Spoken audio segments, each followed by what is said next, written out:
Good afternoon everyone, welcome to SRS IAS and law academy. अपने last lecture में हमने Punjab rent act की का ऑब्जेक्टिव कर लिया था, हिस्टोरिकल बैकग्राउंड कर लिया था और लास्ट लेक्चर हमने छोड़ा था हाइलाइट्स ऑफ 1995 एक्ट पर। तो मैंने आपको कहा था कि हम नेक्स्ट लेक्चर में हाइलाइट्स ऑफ 1995 एक्ट करेंगे। कुछ दो केस लॉज हैं जो ऑब्जेक्ट में आपको लिखवाने मुझे इंपॉर्टेंट लगे, तो वो भी हम आज डिस्कस कर लेंगे। ठीक है, तो सबसे पहले हेडिंग बनाओ, highlights of 1995 act. First point लिखो, the right of inheritance of a tenancy, the right of inheritance of a tenancy of residential premises is governed by Section 5, which lays down that now inheritance is limited to 10 years from the death of the tenant, and in the case of non-residential tenancy, the property is required to be vacated within 1 year of the death of the tenant or the dissolution of the tenant firm, as the case may be. Full stop. Second point लिखो, the outdated and redundant concept of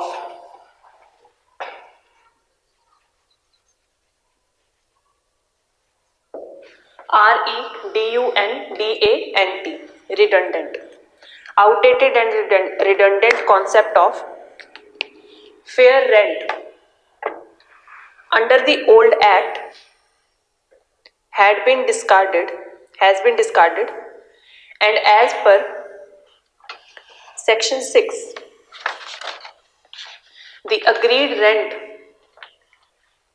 as per Section 6, the agreed rent shall be increased by 5% of the last rent for 2 years, and third year increase shall be based upon the increase in, मैं repeat कर रही हूँ, the rent shall be increased by 5% of the last rent for 2 years, and third year rent increase shall be based upon the increase in the consumer price index over the corresponding 3 years. Full stop. Third point, the act for the first time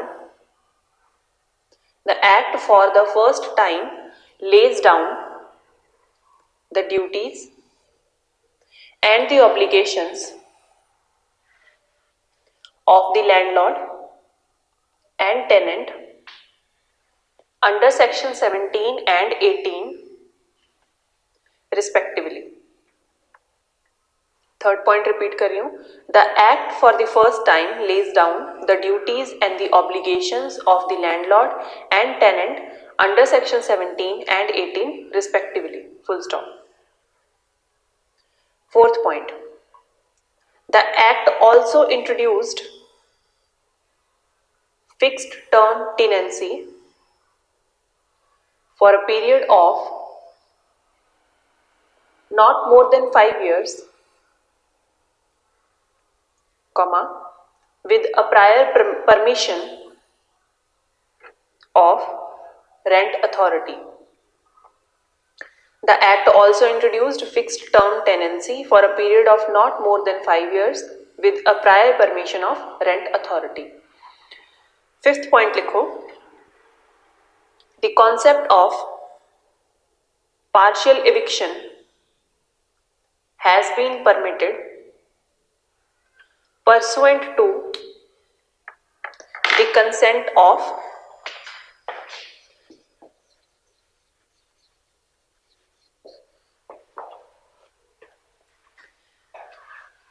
the concept of partial eviction has been permitted pursuant to the consent of the landlord under section 23. Consent of the landlord under section 23. Full stop. Point number 6. Under section 32, special provisions have been incorporated for recovery of possession in respect of corporate bodies or a public institution as the landlord. Full stop. मैं repeat कर रही हूँ. Under section 32 special provisions have been incorporated for recovery of possession in respect of corporate bodies और a public institution as the landlord. 7th point. The Act provides for summary proceedings for ejectment along with the time frame to be followed at all stages of proceedings. The Act provides for summary proceedings for ejectment along with the time frame to be followed at all stages of the proceedings. Full stop.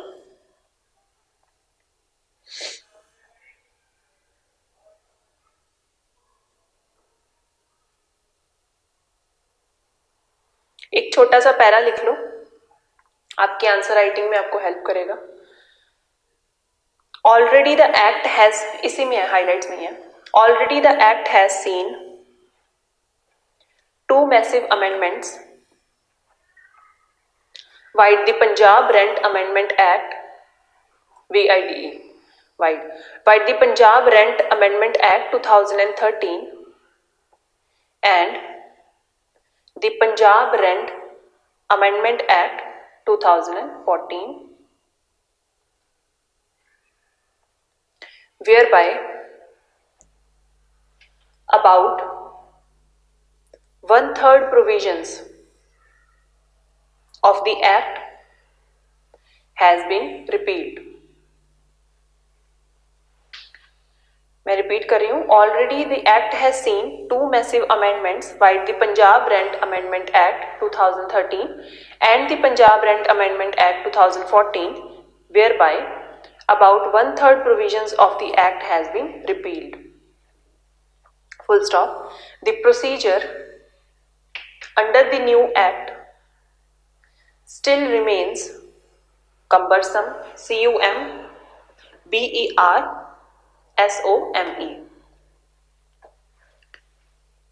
The procedure under the new Act still remains cumbersome, full stop.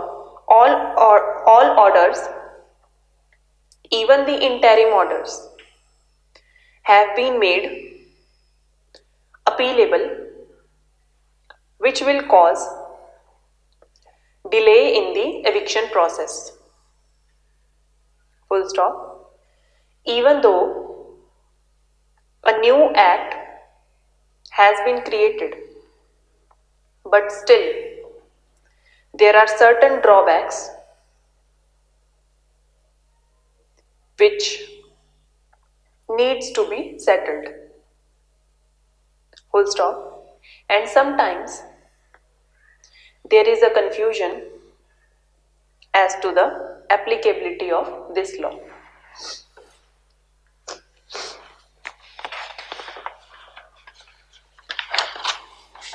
एक एक करके highlights को थोड़ा सा discuss कर लेते हैं. एक तो आपको थोड़ा सा ओवरव्यू मिल जाएगा इस एक्ट का, और दूसरा आपको अगर कोई कंफ्यूजन होगी तो वो भी क्लियर हो जाएगी. ठीक है. हाइलाइट्स क्या कहती हैं 1995 एक्ट की? The right of inheritance of a tenancy of residential premises is governed by section 5. वो कहते हैं कि राइट ऑफ इनहेरिटेंस, कि अगर कोई टेनेंट है उसके बाद अगर उसके जो बच्चे हैं, उसके डेथ के बाद अगर उसके बच्चे हैं या वाइफ हैं, वो इनहेरिट कर सकते हैं टेनेंसी को, तो उसकी राइट्स क्या होंगी वो सेक्शन 5 में दिया गया है. ठीक है, तो हम आगे पढ़ेंगे. which lays down that now inheritance is limited to 10 years from the death of the tenant. तो अगर अब डेथ हो जाती है टेनेंट की तो सिर्फ जो राइट ऑफ इनहेरिटेंस है वो 10 सालों तक ही लिमिटेड कर दी गई है। सेक्शन 5 ये कहता है। इसके बाद है and in the case of non residential tenancy. तो नॉन रेजिडेंशियल, कल हमने दो तरीके की बिल्डिंग्स पढ़ी थी, एक होती है रेजिडेंशियल, एक होती है नॉन रेजिडेंशियल। रेजिडेंशियल मतलब जो घर पे रहने के पर्पज से यूज हो रही है, नॉन रेजिडेंशियल मतलब जो हम कमर्शियल पर्पज के लिए यूज कर रहे हैं, ठीक है, बिजनेस वगैरह के लिए जो हमने रेंट पर ली हुई है बिल्डिंग, तो उसे कहते हैं नॉन रेजिडेंशियल बिल्डिंग। और वहां पर जो रहने वाला टेनेंट होगा उसकी जो टेनेंसी होगी वो होगी नॉन रेजिडेंशियल टेनेंसी।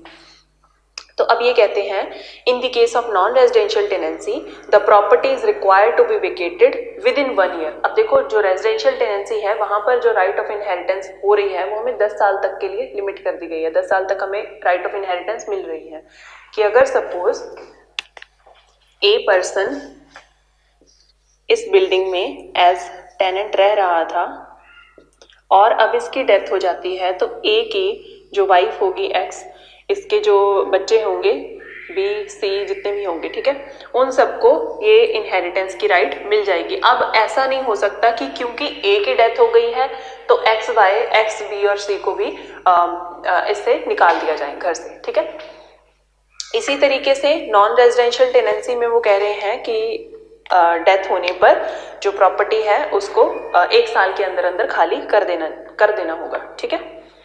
क्यों? अब देखो रेजिडेंशियल बिल्डिंग में हम ये मर गया चाहे बट इसकी फैमिली तो है, ठीक है, इनके साथ तो हम अन्याय नहीं कर सकते, इसलिए इनको हमने रहने का राइट जो है वो दे दिया हुआ है। बट नॉन रेजिडेंशियल बिल्डिंग में तो ऐसा कोई फैमिली नहीं रह रही होती। नॉन रेजिडेंशियल बिल्डिंग का तो पर्पस ही काम करने के लिए होता है, ठीक है, बिजनेस चलाने के लिए। तो बिजनेस किसने चलाना है? जो टेनेंट है, जो रह रहा है उस घर में। अब वही उसी की डेथ हो गई है तो अब हमें उस नॉन रेजिडेंशियल बिल्डिंग की ज्यादा लंबे टाइम तक जरूरत नहीं है, ठीक है।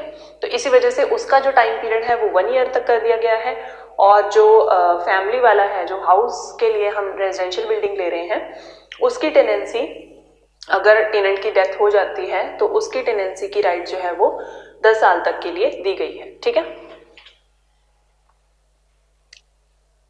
Vacated within 1 year of the death of tenant or the dissolution of the tenant firm as the case may be। अब हो सकता है कि जो नॉन रेजिडेंशियल प्रीमाइसेस हैं वहां पर ए बी और सी जो हैं वो as a firm, partnership firm काम कर रहे हो, कोई बिजनेस चला रहे हो, ठीक है। ये टेनेंट्स हैं सारे, ये लोग मिलके अपना बिजनेस चला रहे हैं। इनमें से अगर अब ए की डेथ हो जाती है तो जब डेथ होती है तो उसके साथ ही डिसोल्यूशन ऑफ फर्म भी हो जाती है, ठीक है। किसी एक पार्टनर की डेथ हो गई तो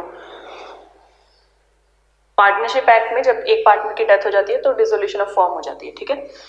अब बचे हैं बी और सी। अब बी और सी जो है ना, ये अपनी, जब यही दोनों बच गए हैं, जो फर्म बनती थी पहले वो ए बी और सी तीनों से बनती थी। अब जब ए की डेथ हो गई है तो अब ये जो बी और सी हैं, अगर इन्होंने बिजनेस कंटिन्यू करना है तो इनकी जो फर्म होगी अब वो नई बनेगी।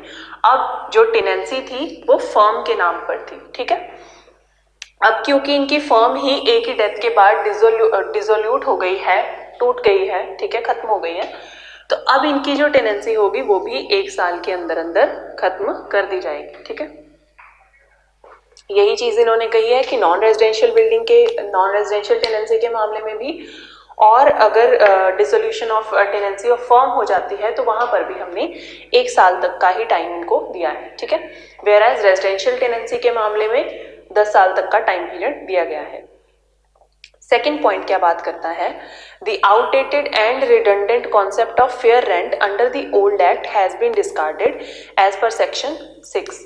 अब हमने पिछले लेक्चर में डिस्कस किया था कि जब 1949 का एक्ट आया था तो उसमें उन्होंने बेस ईयर रख के 1939 को बेस ईयर रख के उसका जो रेंट था वो 2 सालों तक लगाया था, और उसके बाद जो 49 के एक्ट में जितना भी रेंट की प्रोविजंस हैं उस हिसाब से रेंट लगता था, ठीक है। इन्होंने कहा कि जो पुराना कॉन्सेप्ट था, जो फेयर रेंट का पुराना कॉन्सेप्ट था कि हमने कौन से रेंट को फेयर रेंट मानना है, ठीक है। अब वो जो कॉन्सेप्ट था फेयर रेंट का वो रिडंडेंट हो गया था, अब उसको हमने डिस्कार्ड कर दिया है। और सेक्शन 6 अब अग्री करता है कि रेंट जो है उसको इंक्रीज किया जाएगा by 5% of the last rent for 2 years and third year increase shall be based upon the increase in consumer price index over the corresponding 3 years. इसको बेसिकली समझने के लिए ये इतना कोई टेक्निकल नहीं है, आपने बस इतना याद रखना है सेक्शन 6 जो है जब हम पढ़ेंगे तो उसमें डिटेल में भी पढ़ेंगे। सेक्शन 6 सिर्फ इतनी सी बात करता है कि जो रेंट होगा उसे हमने 5% तक इंक्रीज कर देना है, ठीक है। अब कौन सी फिगर होगी जिसका हमने 5% इंक्रीज करना है, कौन सी फिगर होगी? जो लास्ट रेंट होगा 2 सालों का, ठीक है। सपोज अगर 2 सालों से, पिछले 2 सालों से अगर रेंट चल रहा था, ऐसे समझो इसे, फर्स्ट ईयर में जब ये आया, टेनेंट आया, तो इनका रेंट अग्रीड हुआ 10,000, ठीक है। सेकेंड ईयर में भी इन्होंने जो रेंट था वो 10,000 ही रखा, 2 years तक 10,000 रहा। अब थर्ड ईयर में जब इनको इंक्रीज करना है तो अब इसको 5% इंक्रीज करके ये अपना जो रेंट है वो बढ़ा सकता है लैंडलॉर्ड, ठीक है। 5% किसका होगा? 10,000 का। 5% of the last rent for 2 years and third year increase shall be based। अब थर्ड ईयर में जब ये तीसरे साल भी यही टेनेंट रह रहा होगा इस बिल्डिंग में, तो तीसरे साल में उसका इंक्रीज जो होगा वो डिपेंड करेगा कंज्यूमर प्राइस इंडेक्स पर, ठीक है, कि उस टाइम पर क्या जो है वो रेट्स चल रहे हैं, उस हिसाब से फिर जो थर्ड ईयर का रेंट होगा वो भी इंक्रीज कर लिया जाएगा। ऐसे धीरे धीरे करके हम रेंट को इंक्रीज करेंगे। वो जो फेयर रेंट वाला जो पिछला कॉन्सेप्ट था अब वो ओल्ड और आउटडेटेड हो गया है, तो अब उसको हटा दिया गया है। सेक्शन 6 जो है वो 5% इंक्रीज की बात करता है, ठीक है। इसके बाद थर्ड पॉइंट हमने देखा, the act for the first time lays down the duties and obligations of landlord and tenant under section 17 and 18। Section 17 और 18 जो है एक्ट जो है, अब जो पुराना एक्ट था ना 49 वाला, उसमें ऐसा जैसे कोई ड्यूटीज वगैरह नहीं दी गई थी कि लैंडलॉर्ड की क्या ड्यूटी होगी, टेनेंट की क्या ड्यूटी होगी, बट यहाँ पर सेक्शन 17 और 18 हमें स्पेसिफिकली दिए गए हैं जो ले डाउन करते हैं कि उनकी ड्यूटीज और ऑब्लिगेशंस क्या होंगी, ठीक है, वो भी हम पढ़ेंगे। The act also introduced fixed term tenancy for a period of not more than 5 years with the prior permission of rent authority. अब इस एक्ट ने, नए 1995 के एक्ट ने एक और चीज नई इंट्रोड्यूस की जो कि है fixed term tenancy. Fixed term tenancy मतलब 5 साल तक के लिए आपकी फिक्स्ड टर्म टेनेंसी होगी, 5 साल से ज्यादा वो फिक्स्ड टर्म टेनेंसी नहीं हो सकती, ठीक है। और वो फिक्स्ड टर्म टेनेंसी करने के लिए भी आपको परमिशन लेनी पड़ेगी, प्रायर परमिशन लेनी पड़ेगी रेंट अथॉरिटी की। मैंने आपको कल बताया था कि एक लैंडलॉर्ड होता है, एक टेनेंट होता है, एक रेंट अथॉरिटी होगी, रेंट कंट्रोलर होगा। रेंट कंट्रोलर जो होगा वो रेंट कितना लेना है, दिया है रेंट या नहीं दिया, ठीक है, वो सारी चीजें हम जो देखेंगे। रेंट अथॉरिटी जो होगी वो इनकी टेनेंसी की जो चीजें हैं, ठीक है, उन सारी चीजों के साथ डील करेगी। और इसके अलावा होती है एक अपीलेट अथॉरिटी। इसके बाद फिफ्थ पॉइंट में ये बात करता है, the concept of partial eviction has been permitted pursuant to the consent of landlord under section 23। Section 23 में हम पार्शियल eviction जब देखेंगे तब पढ़ेंगे उसके बारे में। Section 32 special provisions have been incorporated for recovery of possession in respect of corporate bodies or public institution as the landlord। Section 32 जो है वो special provisions उसने बनाई है, incorporate की गई हैं उसमें, किस लिए? For recovery of possession in respect of corporate bodies और a public institution as the landlord। अगर लैंडलॉर्ड को रिकवरी ऑफ पोजेशन लेनी है कॉर्पोरेट बॉडीज के रिस्पेक्ट में या किसी पब्लिक इंस्टीट्यूशन के रिस्पेक्ट में, तो 32 जो है वो उसकी प्रोविजन जो है वो दे रहा है।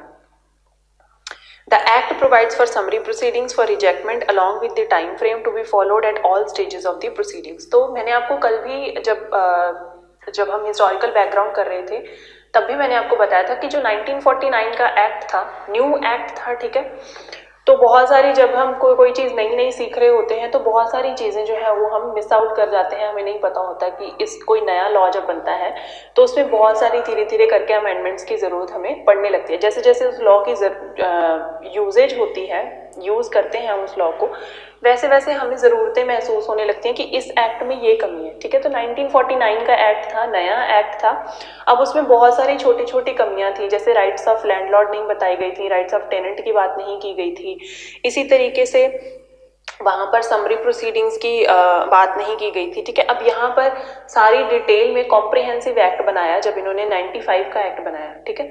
तो उसमें उन्होंने बहुत अच्छे से सारी चीज़ें एक्सप्लेन की, क्या राइट्स होंगी टेनेंट्स और लैंडलॉर्ड की, क्या उनकी ड्यूटीज़ होंगी बिल्डिंग के प्रति, ठीक है, या एक दूसरे के प्रति।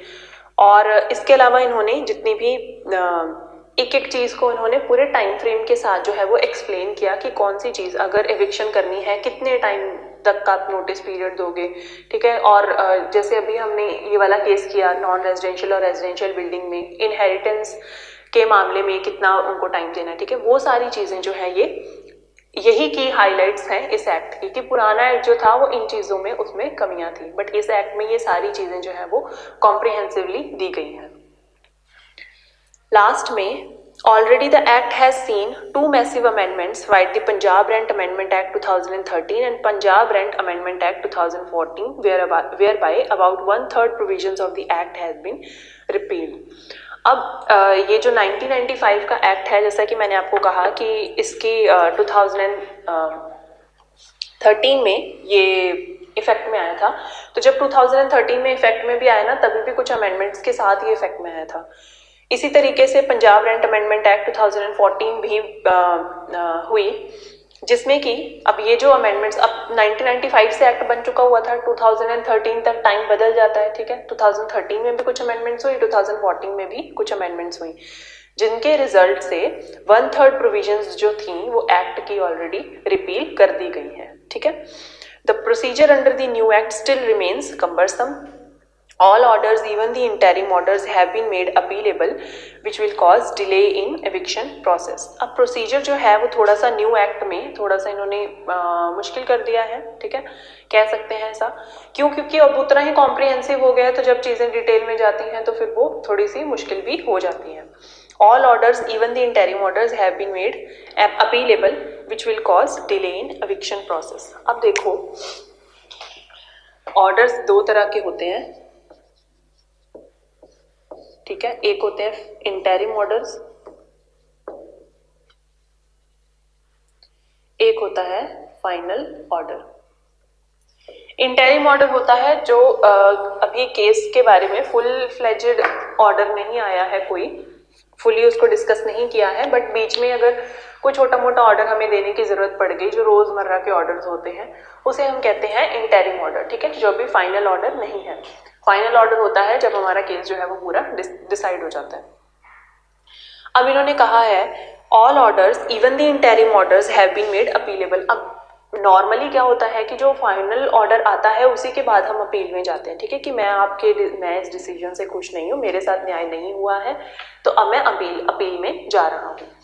लेकिन अब यहाँ पर इन्होंने कहा है कि इंटरिम ऑर्डर्स को भी इन्होंने अपीलेबल बना दिया है, जिस वजह से अब एविक्शन प्रोसेस में और भी ज़्यादा डिले होने लगेगा। Even though a new act has been created, but still there are certain drawbacks which need to be settled, and sometimes there is a confusion as to the applicability of this law. अब देखो law है, ठीक है, time भी बदलता रहता है, तो टाइम के साथ साथ लॉ को भी बदलना पड़ता है। चाहे हमारे पास अभी भी न्यू एक्ट आ गया है, बट स्टिल अभी भी कुछ ड्रॉबैक्स हैं जिनको कि सेटल किया जाना ज़रूरी है। और 2014 में, और अब अगर हम देखें 2022 तक या 23 आने वाला है अब तो अब तक अगर हम देखें तो ऑलमोस्ट 10 साल, 8-9 साल हो गए हैं, ठीक है। तो 8-9 सालों में अब और भी चेंजेस आ चुके हुए हैं, तो अभी भी अगर हम उस पुराने एक्ट के हिसाब से चलें तो अभी भी बहुत सारी चीज़ें हैं जो टैकल की जानी ज़रूरी हैं, ठीक है। तो ये थी हमारी की हाइलाइट्स। अब 2 केसेस लिख लो ऑब्जेक्ट में, उसके बाद फिर हम अपने बियर एक्ट से स्टार्ट करेंगे।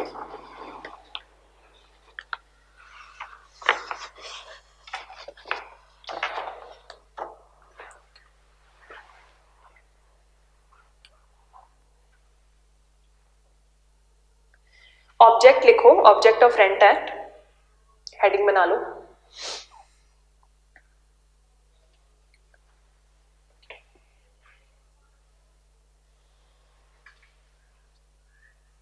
हेडिंग बनाकर object of the rent act para start करो. The paramount object of this act comma like any other rent control legislation is to safeguard the interest of tenants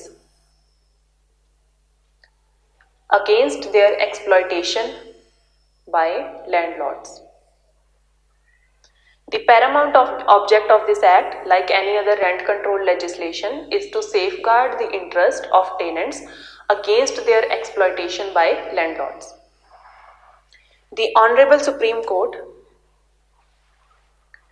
summed up the reason which persuaded the enactment of rent control legislations in different states of the country in these words. Supreme court ने sum up किया है कि कौन से reasons थे जिस वजह से हमें रेंट कंट्रोल लेजिस्लेशंस की इनैक्टमेंट की जरूरत पड़ी अलग अलग स्टेट्स में कंट्री की. ठीक है, सुप्रीम कोर्ट ने कौन से वर्ड्स में समअप किया है. अब इसको कोट्स में लिखो, कंट्री इन दीज वर्ड्स, ऐसे करके कोट स्टार्ट कर लो. और ये सुप्रीम कोर्ट के वर्ड्स हैं. ठीक है. The strain of the last World War, strain STRAIN, the strain of the last World War, comma, Industrial Revolution, comma, large scale exodus,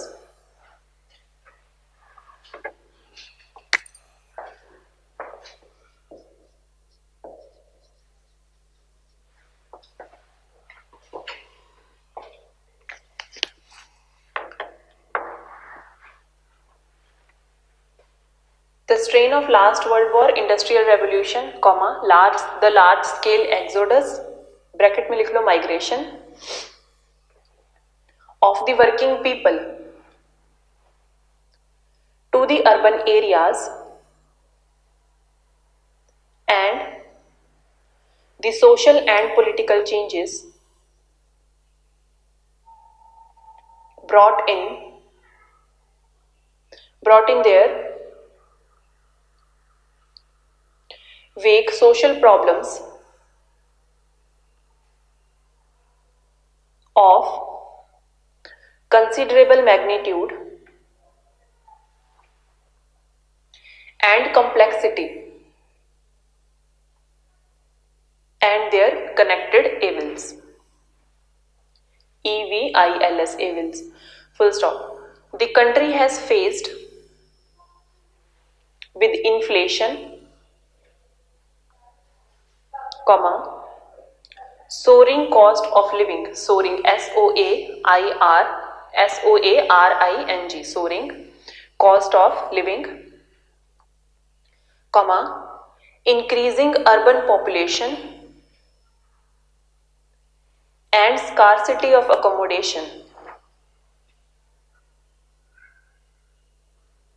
racketing and large scale eviction of tenants, racketing RACKETING,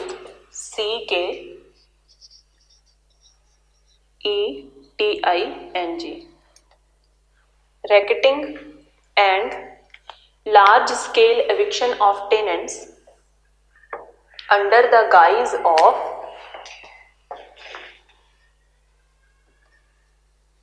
GUISE, under the guise of the ordinary law, bracket में लिखो TPA, like TPA, bracket close, comma, exacerbated रहने दो, worsening लिखो, worsening, WORSING, worsening these conditions, making,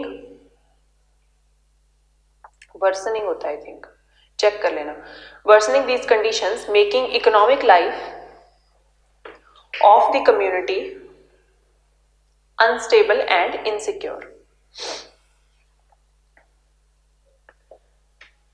Full stop. To tackle these problems, and curb these evils,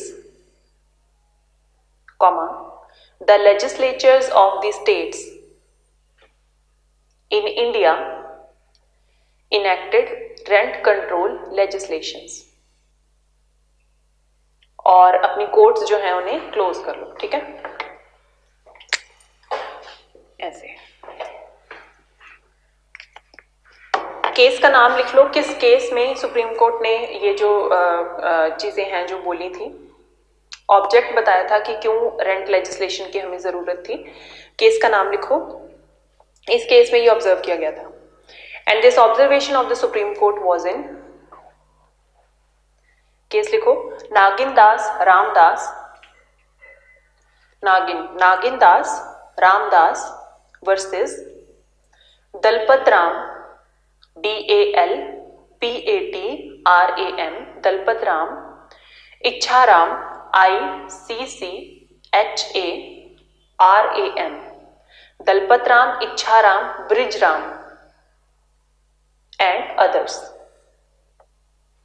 मैं case repeat कर रही हूं, Nagindas Ramdas versus Dalpat Ram, Ichharam, Brijram and others, 1974 supreme court. तो supreme court ने इस केस में समअप किया था कि क्या रीजन था जो हमें रेंट लेजिस्लेशन की जरूरत पड़ी कंट्री में, ठीक है। अभी हम इसे डिस्कस करेंगे। एक और केस लिख लो, in case of Amarjeet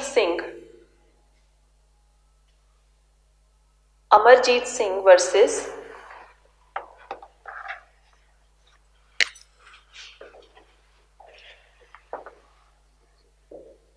SHTE Shate Khatoon KHATOON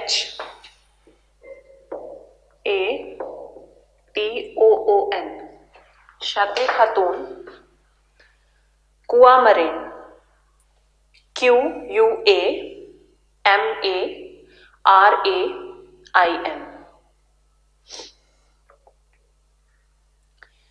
1987 supreme court. Amarjit Singh versus Shate Khatoon Quamarain, ठीक है, 1987 supreme court.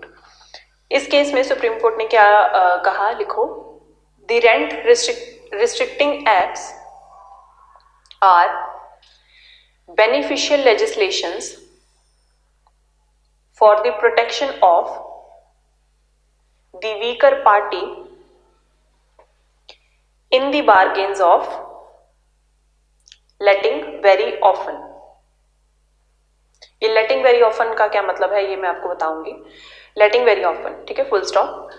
The rent restriction acts deal with the problem of shortage of accommodation and rack renting, RACK, rack renting, bracket में लिख लो unreasonable renting, bracket close, full stop. It is in consonance CONSONANCE,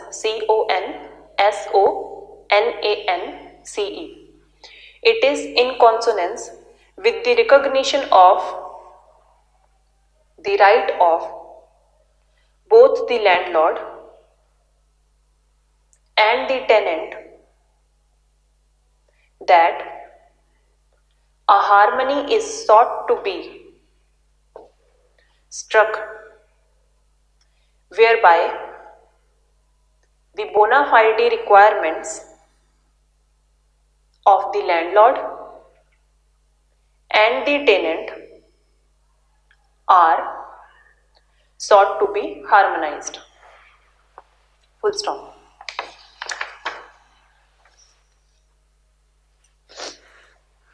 ठीक है, तो हमने object of 1940 object of rent act जो है वो इसकी हेडिंग में यहाँ से स्टार्ट किया था। The paramount object of this act like any other rent control legislation is to safeguard the interest of tenants against their exploitation by landlord, ठीक है। कोई भी अगर आपसे क्लास में क्वेश्चन पूछता है या अगर आपसे इन जनरल कोई क्वेश्चन पूछता है कि रेंट लॉ बनाने की हमें ज़रूरत क्यों पड़ी, क्योंकि जो रेंट कंट्रोल लेजिस्लेशन है वो किसी भी और जो भी हम एक्ट बाकी बनाते हैं हम राइट्स के बचाने के लिए ही बनाते हैं, ठीक है, जो भी हम लॉ बनाते हैं। इसी तरीके से जो रेंट कंट्रोल लेजिस्लेशन है वो भी हमने बनाया ताकि सेफगार्ड किया जा सके इंटरेस्ट ऑफ टेनेंट्स को against their exploitation by the landlords, कि टेनेंट्स के इंटरेस्ट को बचाया जा सके लैंडलॉर्ड्स की एक्सप्लॉयटेशन से। The Honorable Supreme Court summed up the reason which persuaded the enactment of rent control legislations in different states of the country। तो supreme court ने सम अप किया पूरा का पूरा सम अप करके रीजन बताया कि क्यों हमें एक रेंट कंट्रोल लेजिस्लेशन की जरूरत पड़ी डिफरेंट स्टेट्स में अपनी कंट्री के, ठीक है। सुप्रीम कोर्ट ने क्या कहा, कौन से केस में, Nagin Das Ramdas versus Dalpat Ram Ichharam Brijram and others के केस में सुप्रीम कोर्ट ने कहा the strain of the last world war, industrial revolution and large scale exodus of working people to the urban areas and social and political changes brought in their vague problems of considerable magnitude and complexity and their connected evils. तो मैंने आपको जब historical background भी करवाया था उसमें भी मैंने यही बताया था कि जो वर्ल्ड वॉर्स हुई उसकी वजह से और उसके बाद फिर वर्ल्ड वॉर के बाद बहुत सारी चीज़ें जो थी वो चेंज हुई। वर्ल्ड वॉर जो था वो फर्स्ट रीज़न था, उसके बाद फिर इंडस्ट्रियल रेवोल्यूशन आई। इंडस्ट्रियल रेवोल्यूशन आई तो लोग जो थे वो एक जगह से दूसरी जगह पर काम करने जाने लगे, ठीक है। जब वो काम करने जाने लगे अपने घर को छोड़कर दूसरी जगह पर, तो वहाँ पर उनको एकोमोडेशन की भी ज़रूरत पड़ी। और इस तरीके से आगे की लाइन यही कहती है, the large scale exodus of working people to the urban areas and social and political changes. इसके अलावा कुछ और सोशल एंड पॉलिटिकल चेंजेस हुए। ज़्यादातर जो लोग थे वो अपने गांव छोड़कर अब शहरों में आकर जॉब की तलाश में आने लगे और वहां पर रहने लगे।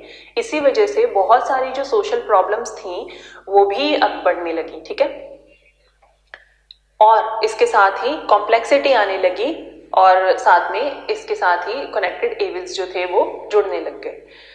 अब कनेक्टेड एविल्स क्या थे कि जो लैंडलॉर्ड थे वो जल्दी जल्दी जैसे ही सपोज उनको एक लैंडलॉर्ड है, इसकी ये बिल्डिंग है, ठीक है, उस जमाने में। अब यहाँ पर टेनेंट है, सपोज यहाँ पर ए टेनेंट रहता था और वो उसे उस टाइम पर 5,000 रुपए देता था। लैंडलॉर्ड को जैसे ही कोई नया टेनेंट मिला, जो उसे लैंडलॉर्ड ने किसी बी पर्सन से पूछा कि मैं तुम वहां पर रहोगे, या बी पर्सन ने सपोज लैंडलॉर्ड से पूछा कि आपके पास बिल्डिंग है, मैं यहाँ पर रहने आया हूँ, क्या आपके पास घर है, मैं किराए पर रहना चाहता हूँ। तो लैंडलॉर्ड ने कहा कि ठीक है, तुम अगर 7,000 दे दोगे तो तुम रह सकते हो।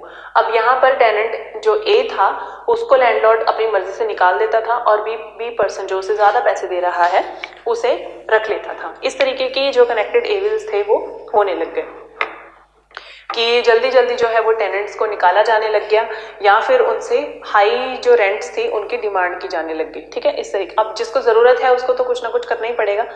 तो इन्हीं सारी प्रॉब्लम्स को देखते हुए हमारी कंट्री को जरूरत थी रेंट लॉस की। इसके अलावा the country was faced with inflation, soaring cost of living, inflation हो रही थी, ठीक है, महंगाई बढ़ रही थी, सोरिंग, अब महंगाई बढ़ रही थी तो हर कोई अफोर्ड नहीं कर सकता था कि अपना घर बना सके, ठीक है। तो बहुत सारे लोग जो थे वो प्रेफर करते थे कि वो रेंट पर रहें।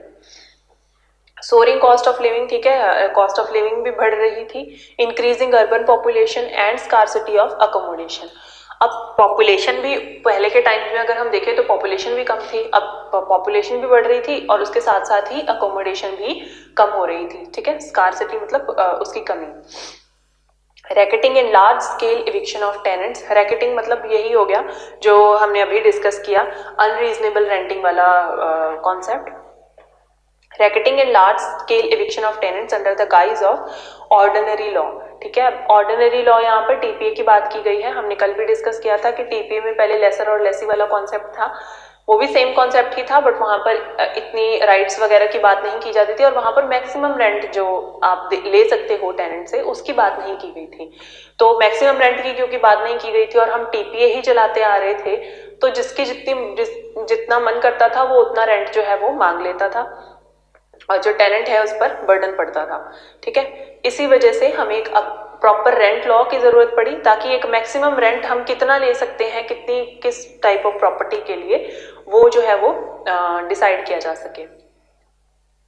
इन सारी कंडीशंस की वजह से जो इकोनॉमिक लाइफ थी कम्युनिटी की वो अनस्टेबल थी और इनसिक्योर हो गई थी।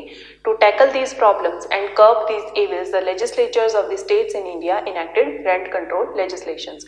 तो सुप्रीम कोर्ट ने ऑब्जेक्ट यही बताया कि ये सारी प्रॉब्लम्स जो हमने अभी डिस्कस की उन प्रॉब्लम से टैकल करने के लिए रेंट कंट्रोल लेजिस्लेशंस की हमें ज़रूरत पड़ी और इन्हें इनेक्ट किया गया। इसके बाद अमरजीत सिंह वर्सेस शाते खातून क्वामरेन में भी यही चीज़ कही गई है। The rent restricting acts are beneficial legislations for the protection of weaker party in the bargains of letting very often. Letting very often का मतलब यही है कि ये जो लैंडलॉर्ड है ये टेनेंट को सपोज इसने 1 महीने के लिए ही इसे रहने दिया 5,000 में, उसके नेक्स्ट मंथ में बी जो है वो 7,000 में इसके घर पे रहने के लिए मान गया। अब जो टेनेंट है उसे अचानक से घर छोड़ना पड़ेगा, ठीक है। इसको ही कहते हैं लेटिंग वेरी ऑफन, कि अब जो टेनेंट है वो एक सेटल भी नहीं हो पाया पूरी तरीके से अपने घर में, ठीक है।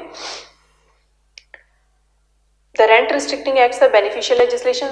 रेंट रिस्ट्रिक्टिंग एक्ट जो है वो बेनिफिशियल लेजिस्लेशन है, एक तरीके की बेनिफिशियल लेजिस्लेशन होती हैं जो हम किसी सोसाइटी के पार्ट के लिए के बेनिफिट के लिए बनाते हैं, ठीक। जैसे हमने मैटरनिटी बेनिफिट एक्ट जो है हमने बनाया, ठीक है, तो वो किस लिए है, वो भी एक तरीके का बेनिफिशियल लेजिस्लेशन है। इसी तरीके से जो रेंट कंट्रोल एक्ट है, जो रेंट एक्ट है, ये भी एक तरीके की बेनिफिशियल लेजिस्लेशन है कि किसी एक पर्टिकुलर क्लास ऑफ सोसाइटी के बेनिफिट के लिए हम वो जो लेजिस्लेशन है वो बनाते हैं, ठीक है। For the protection of weaker party in the bargains of letting very often. The rent restriction acts deal with the problem of shortage of accommodation and rack renting. Rent restricting acts जो हैं वो किसके साथ deal करते हैं, shortage of accommodation. अब shortage of accommodation है, इसी वजह से हम किसी और के घर में किराए पर रहने जा रहे हैं, ठीक है। एंड रैक रेंटिंग का हमने केस अभी डिस्कस कर लिया। It is in consonance with the recognition of the right of both the landlord and tenant that a harmony is sought to be struck whereby bona fide requirements of landlord and tenant are sought to be harmonised. अब इन्होंने कहा है कि जो rent regulation है ये किसको recognise करती है, लैंडलॉर्ड की राइट्स को भी और टेनेंट्स की राइट्स को भी, ठीक है। और उन दोनों के बीच में, दोनों की राइट्स में और दोनों की ड्यूटीज में हार्मनी बना के हमने रखनी है, ताकि दोनों ही अच्छे से अपना लैंडलॉर्ड जो है वो अच्छे से अपनी बिल्डिंग्स जो है उनको लेट आउट कर सके और जो टेनेंट्स है वो अच्छे से अपनी टेनेंसी को एंजॉय कर सके। इसी वजह से हमें ज़रूरत थी एक रेंट लेजिस्लेशन की, ठीक है। तो ये था हमारा सारा बैकग्राउंड रेंट लॉ का। एक चीज़ और, कल भी मैंने आई थिंक आपको बता दिया था कि जब पहले रेंट लॉ नहीं था और हम टीपीए फॉलो करते थे तो केसेस जो थे वो सिविल सूट्स में फाइल होते थे, ठीक है। अभी हमारे पास सीपीसी में हम नहीं जाएंगे अगर इन केस कोई रेंट वाली डिस्प्यूट होती है। अब हमारे पास क्योंकि रेंट एक्ट है तो हम सिर्फ रेंट एक्ट में ही अपनी जो डिस्प्यूट्स हैं उनको रिजॉल्व करवाएंगे, सीपीसी का प्रोसीजर फॉलो नहीं करेंगे। सीपीसी का प्रोसीजर फॉलो ना करने का रीज़न ये भी है कि देखो, एक तो वो जनरल लॉ है, दूसरा सीपीसी में बहुत लेंथी प्रोसीजर दिया गया है क्योंकि वो सारे सिविल केसेस के साथ डील करता है और हमें सारी जो चीज़ें हैं मतलब जितने भी सिनेरियोज आ सकते हैं सिविल केस में उनको देखकर सीपीसी बनाई गई है। लेकिन क्योंकि रेंट लॉ जो है वो एक बेनिफिशियल लेजिस्लेशन है तो यहाँ पर इनको एक तो छोटा प्रोसीजर भी दिया गया है, समरी प्रोसीजर दिया गया है कि जल्दी से जल्दी जो है वो आपके जो प्रॉब्लम्स हैं, डिस्प्यूट्स हैं, उनको सॉल्व किया जा सके। तो हम सीपीसी में नहीं जाएंगे, हम रेंट एक्ट में जाएंगे। दूसरी बात, क्योंकि ये स्पेशल लेजिस्लेशन है, स्पेशल एक्ट बनाया गया है, तो हमेशा जो स्पेशल एक्ट होता है वो जनरल एक्ट पर प्रिवेल करता है। कोई भी अगर हम लेंगे, कोई भी लॉ अगर हम लेंगे तो जनरल लॉ जो होगा वो सिर्फ जनरल केसेस पर लगेगा। जो स्पेशल केसेस, अगर कोई स्पेशल केस फॉल करता है किसी स्पेशल एक्ट में तो उस पर स्पेशल एक्ट ही लगेगा, ठीक है। स्पेशल एक्ट बनाने का पर्पज़ ही ये होता है, स्पेशल लॉ बनाने का पर्पज़ ही ये होता है कि जो इनका जो प्रोसीजर वगैरह है वो उसी तरीके से चले जो कि स्पेशल लॉ में दिया गया है, ठीक है। जल्दी से जल्दी जो केसेस हैं वो सॉल्व हो सके।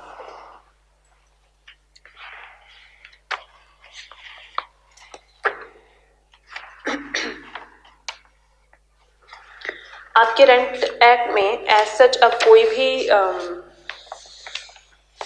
नोट्स की ज़रूरत नहीं है, ठीक है। जो लिखने वाला था वो हमने लिख लिया। बीच में जो इम्पोर्टेंट सेक्शंस आएंगे जहाँ पर लैंडलॉर्ड की या टेनेंट की ड्यूटीज़ की बात आएगी यहाँ जहाँ पर एविक्शन वाली बात आएगी, ठीक है, ग्राउंड्स ऑफ एविक्शन, वहाँ पर हम थोड़ी सी डिक्टेशन करेंगे, अदरवाइज रेंट एक्ट के इतने नोट्स नहीं होते, ठीक है। सारा जो भी होगा वो आपका सिलेबस बेयर एक्ट से ही कवर होगा। तो हम स्टार्ट कर लेते हैं, हमारे पास 5-6 मिनट हैं, उसके बाद फिर हम लोग नेक्स्ट लेक्चर से अपनी जो बाकी प्रोविजंस हैं उनको कंटिन्यू करेंगे। पंजाब रेंट एक्ट 1995,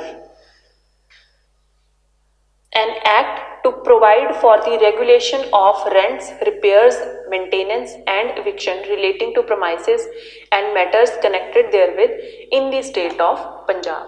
यहीं पर हमें इसकी ऑब्जेक्ट दिख जाता है, an act to provide for the regulation of rents. ये क्या बात कर रहा है कि जो रेगुलेशन ऑफ रेंट्स के लिए ये एक्ट को बनाया गया है, repairs and maintenance and eviction relating to premises. Repair कौन करेगा, मेंटेन कौन करेगा, एविक्शन कैसे, एविक्शन के प्रोसीडिंग्स क्या होंगी प्रीमाइसेस से रिलेटेड, उन सारी चीजों से ये जो एक्ट है वो डील करता है। And matters connected therewith in the state of Punjab, क्योंकि ये पंजाब का रेंट एक्ट है तो जितने भी मैटर्स इन चीजों से रिलेटेड होंगे, कनेक्टेड होंगे पंजाब की स्टेट में, उनके साथ ये जो एक्ट है ये डील करेगा।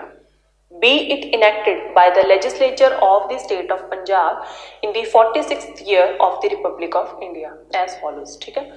Section 1, short title, extent, application and commencement.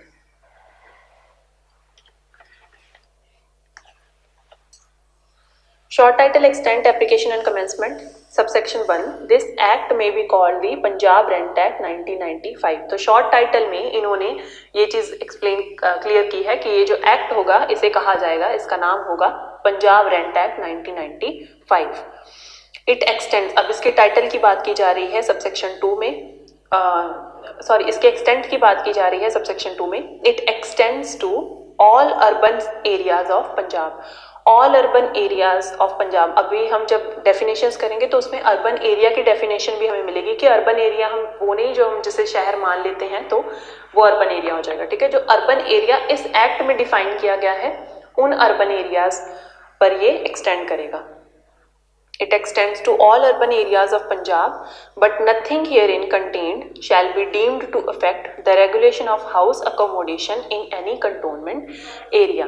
जो cantonment area होगा वहाँ पर कुछ भी इस एक्ट का नहीं अप्लाई करेगा, ठीक है। cantonment area को इन्होंने एक्सक्लूड कर दिया है। सबसेक्शन 3, कंटोनमेंट एरिया की भी डेफिनेशन आपको आगे डेफिनेशन में मिल जाएगी, ठीक है। तो वहां पर फिर हम देखेंगे कि कंटोनमेंट एरिया कौन सा होता है। Subsection 3, it shall be applicable to all the residential and non residential buildings. अभी जो रेजिडेंशियल और नॉन रेजिडेंशियल बिल्डिंग्स हैं मैंने आपको शॉर्टकट में बता दिया है कि रेजिडेंशियल बिल्डिंग्स वो होती हैं जो हम घर पे रहने के पर्पज से यूज करते हैं, नॉन रेजिडेंशियल जो कमर्शियल पर्पज से यूज करते हैं। बट यहाँ पर बेयर एक्ट में जब हम सेक्शन 2 देखेंगे तो वहाँ पर रेजिडेंशियल और नॉन रेजिडेंशियल बिल्डिंग्स की प्रॉपर हमें जो है वो डेफिनेशन दी गई है, ठीक है। तो जो भी उस डेफिनेशन में फॉल करेगा, रेजिडेंशियल या नॉन रेजिडेंशियल बिल्डिंग में जो फॉल करेगी, की डेफिनेशन में जो फॉल करेगी, वो वहां पर ये जो एक्ट है वो अप्लाई करेगा, ठीक है। Subsection 4, it shall come into force on such date as the state government may specify in this behalf in the official gazette। अब it shall come into force on such date as the government may specify in this behalf on the official gazette। अब देखो मैंने आपको पहले भी explain किया था history में भी कि जो 1995 का एक्ट था वो बन चुका हुआ था लेकिन उसको इफेक्ट में नहीं लाया गया।